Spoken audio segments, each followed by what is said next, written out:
Not one type of conversation, all types of conversation. That's arrow.net, ARROE.net. All right, let's do it. Let's play it forward. These are real people, real stories. Episode number 438 is with Doris Kearns Goodwin. How are you? Well, I'm fantastic. I love talking to you, and this is like our third or fourth time we've been together because I love the way that you bring history forward. Thank you. Well, I'm glad we can do this together. Absolutely.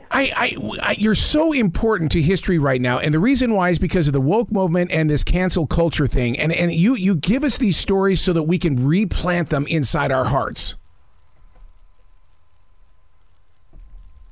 I'd like to believe that that is what I can do. I mean, I think if we go back in time and we bring the people who lived before to life, we can see them fully with their limitations in terms of the context of the time they're living in, but also with the way they grew, the way they went beyond their time, what they gave to us as a country, and what was missing and what needed another president to fill out. So it's like a relay race, I think, in some ways. You know, one president does something and then the next one hopefully goes forward. Sometimes we go backward. But if we can really figure out as if we were watching them and feeling their lives, then we can catapult ourselves back into their time. And that's when you get layers of history underneath you. It's a great thing to do. I grew up in the state of Montana, so Theodore Roosevelt is a hero to me because we studied him like Lewis and Clark.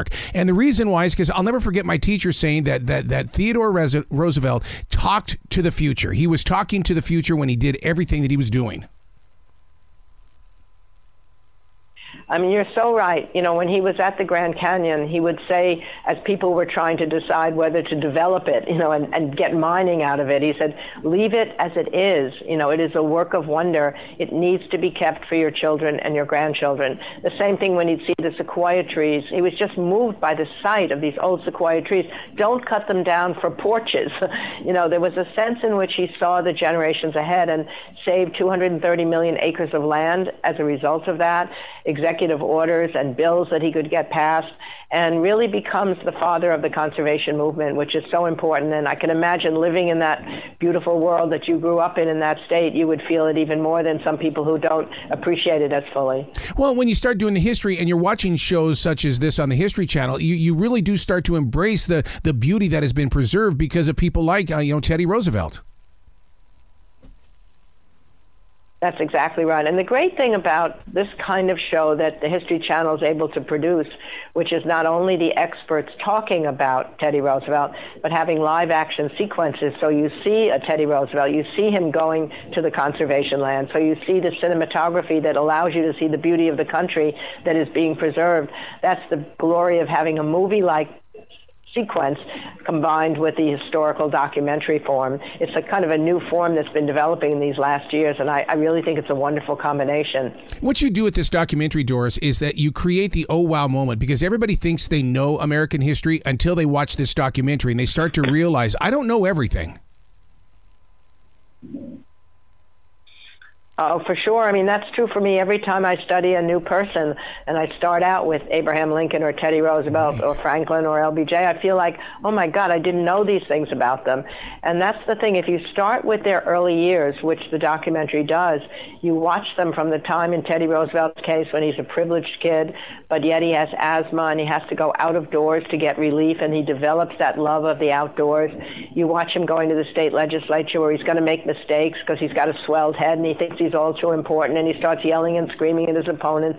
You watch him learning from that mistake, and then you watch him going through all the different parts of his career where he goes from the state legislature out to the Badlands, becomes a cowboy, and then comes back as police commissioner of New York, and then becomes a Rough Rider, and then comes back to be governor, and finally to be vice president and president. So he's got this really winding path that has taken him through all the different parts of America, which allows him to become the leader that he became in many ways. Empathy toward different kinds of country parts, different regions, different sections, and different people.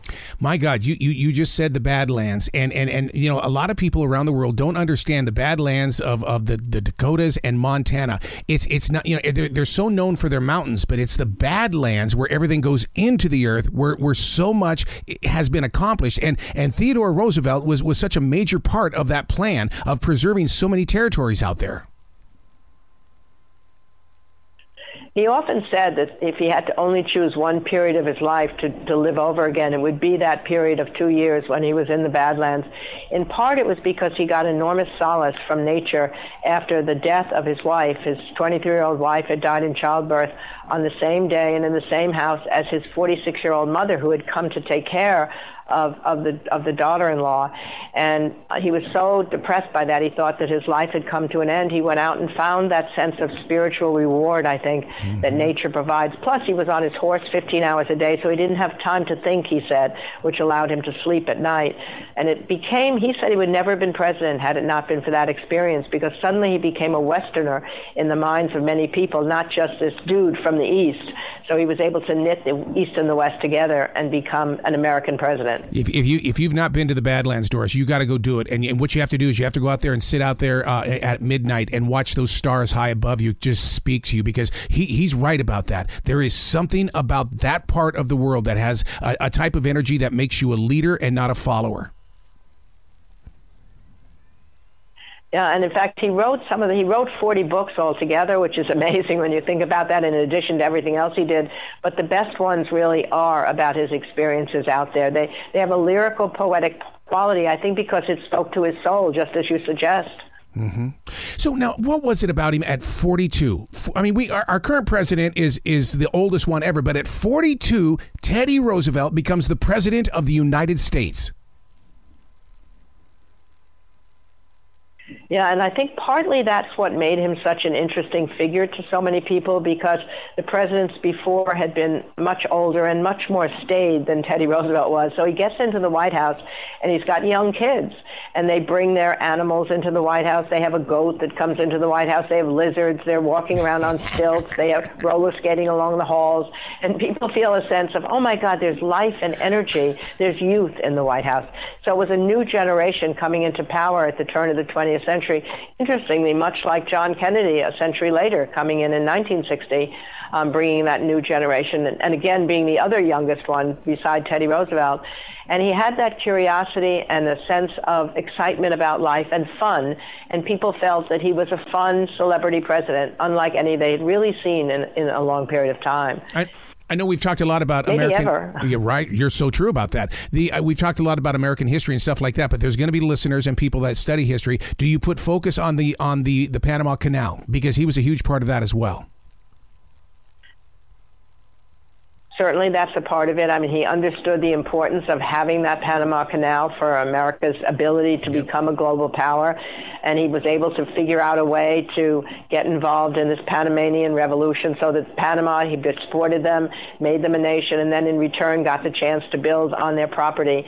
And he really oversaw the construction of that thing as well. He considered that one of his great accomplishments, among so many other things. I can't thank you enough for this. And once again, it's because I'm from the state of Montana and Teddy Roosevelt is a hero in my life. Please continue to do these kinds of stories, because we need you in order to keep us moving forward. Well, thank you very much. I do believe that it gives us solace to look back at times that were difficult and see that we got through them as we did the turn of the 20th century with greater strength. It'll give us a certain kind of comfort in our own difficult time right now to look back at this time. Oh, I love where your heart is. You be brilliant today, okay? Thank you. I will try.